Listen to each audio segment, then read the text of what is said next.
एक बार किशोरी जी ठाकुर जी से बोली हम बंसी बजाएंगे। जी बोले आप बंसी मत बजाओ। बोले क्यों?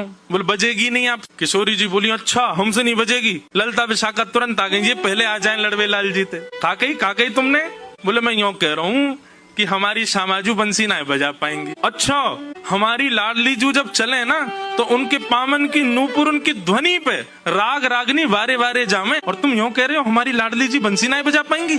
चलो जल्दी अपनी बंसी दो, हमारी किशोरी जी बजाएंगी। अरे मैं कोई किशोरी जी पे संशय ना कर रहा हूँ, किशोरी जी पे मैं कोई आक्षेप ना कर रहा हूँ, वो साक्षात संगीत स्वरूपा है, पर मेरी बंसी जे ना बजा पाएंगी। ललता जी बोली आज तो यही बंसी बजेगी, अब ही बजेगी और तुम्हारे सामने ही बजेगी, लाओ दो। ठाकुर जी बोले ना माननी बात, लो दे दो। हे लाडली जू आज दिखा दो यार, जो बहुत अपने आप को कुछ समझे बंसी बजावे और यूं सोचे कि या के आगे कोई ना, आज आप बजाए दो, नेक दिखाए दो, अपना स्वर लगाए दो, यही को मूर्छित कर दी हूँ बंसी बजाए के। ठाकुर जी खड़े, हाँ श्री जी बजाओ, हमारा तो सौभाग्य कि हमारी बंसी आपकी सेवा में, पर मैं फिर कह रहा हूँ जी बजेगी नहीं। किशोरी जी ने अपने अधर पर वेणु धारण करके अपनी कोमल उंगलियों से छिद्रों को आच्छादित किया और जैसे ही प्राण पिरोए बस हवाई हवा निकले, स्वर नहीं निकले। ललता विशाखा कह रही है अरे जल पिला गलो सुगो श्यामाजू को जल पिला दियो, लेकिन बंसी नए बजे। ठाकुर जी मंद मंद मुस्कुरा रहे। अब मैं कह रहा हूँ नए बजेगी मुंह वापस कर दो।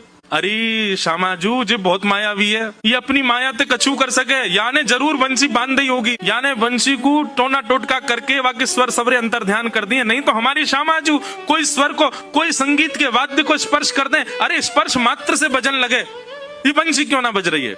ठाकुर जी बोले पहले बंसी वापस करो फिर बताऊंगा। किशोरी जी ने बंसी वापस करी।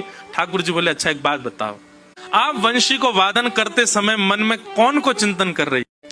किशोरी जी बोली मैं तो कोई भी वाद्य बजाऊं आपको ही चिंतन करूं। बोले यही तो गलती कर रही हो, ये वंशी जो है ना हमारी अनन्य भक्त है। अनन्य को मतलब कहा होवे एक के अलावा दूसरे को ना भजे, और या वंशी में नित्य आपको ही चिंतन होवे, या वंशी में नित्य आपको स्मरण होवे, ये वंशी आपकी भक्ता है और आप या वंशी से मेरी भक्ति करोगी तो ये वंशी कैसे बजेगी।